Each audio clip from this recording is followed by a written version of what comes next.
Hi, I am here visiting in Oregon and thought I'd just pop on to talk about traveling with your cross stitch.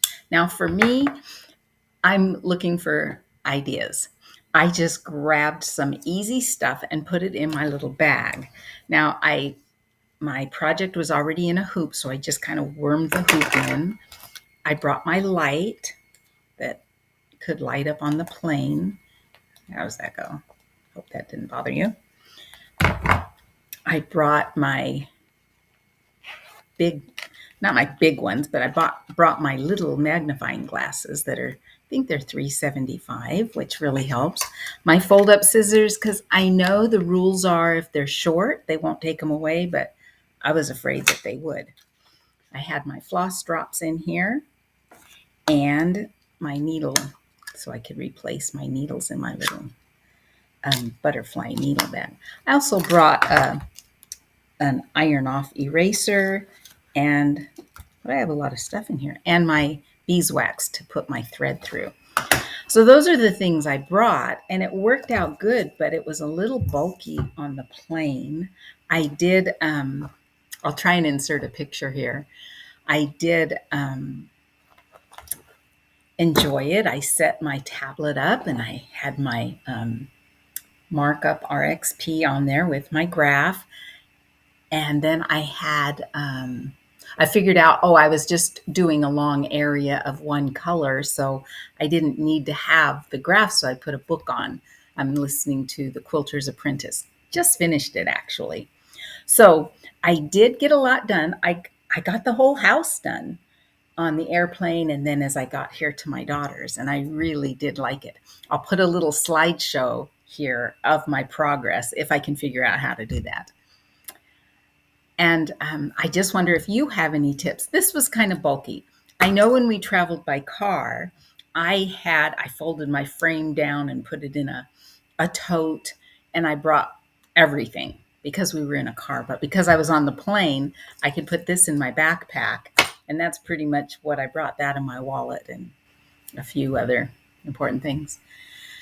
So I guess I'm just kind of asking for tips. I was going to sit and blog about this, and I thought, it's so much easier to just make a video. So that's what I'm doing. Also, let me see. I'll just kind of show you the progress on this because I'm so pleased. I just have the bottom maybe 1.5 inches or so to go on it. So I'm really excited about that. I'm using a different laptop than my own, so this shows up a little differently. The other thing is I had a friend, she's E_,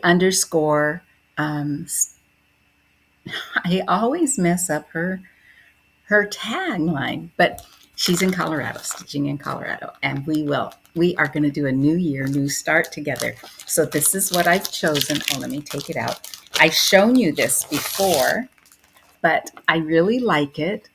And I don't think I want to do it on white. She dyed her fabric for it. And I'll link to her down below and share her video because her video of her new starts is really fun. Anyway, we're going to do this. She dyed her fabric a really pretty kind of a mottled blue. So I can't do that yet. But I'm going to, I ordered on Amazon a kind of a mottled pale green and blue. So I'm going to use that, I hope, if I can. But I also have a question. When you have a kit, see, I'm so used to floss drops, and I'm starting to just love them, or even on a bobbin, but I do love my floss drops. They come like this. I noticed. Do you change them over? I'm going to run to Joann's later and get a few things, but I like that it's very organized, but do you change them over to something else, or do you just use them off of this? While I'm here, I'll use them off of this, and we'll be here about a month, so who knows how much I'll get done with it. So that's my new year, new start. We'll be here for January 1st, and so I am starting that, and I'm going to work on it.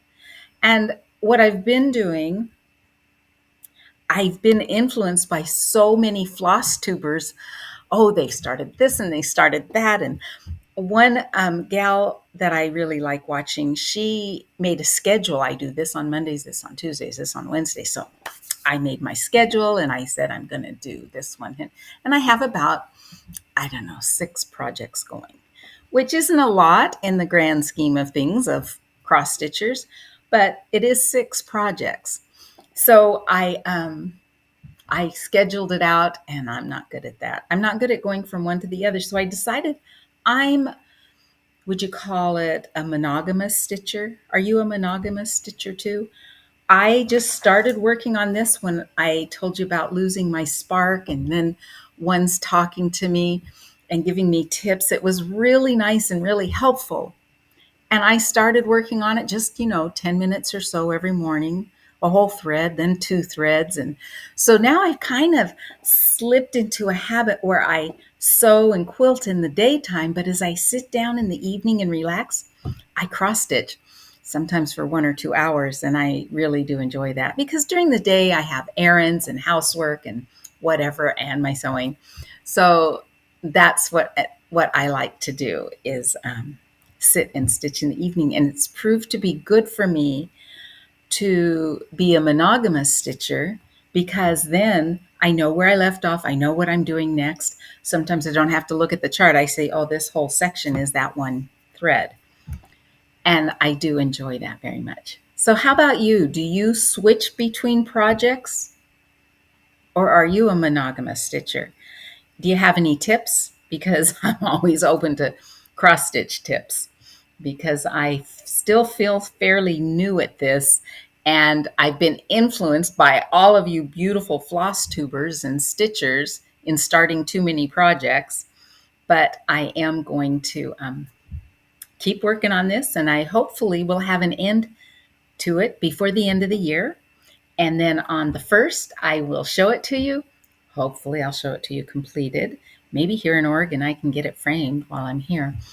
And then on the 1st, I'm planning to start the feasting frenzy. I called it wrong before, but it's the feasting frenzy that I'm doing with E_stitching in Colorado. So, okay, I'm doing this in one take. So here we go. I'm going to add a slideshow at the end that I can play my progress photos because I took a picture after I stitched for 10 minutes, after I stitched for 1 thread, after I stitched for a while. And so every time I put it down, I took a picture. So it takes you right up to where I am now. And I've never made a slideshow before, but I'm going to stick it on at the end. Okay, thanks for listening. And please give me any tips or advice that you have. I'll share them. Thank you.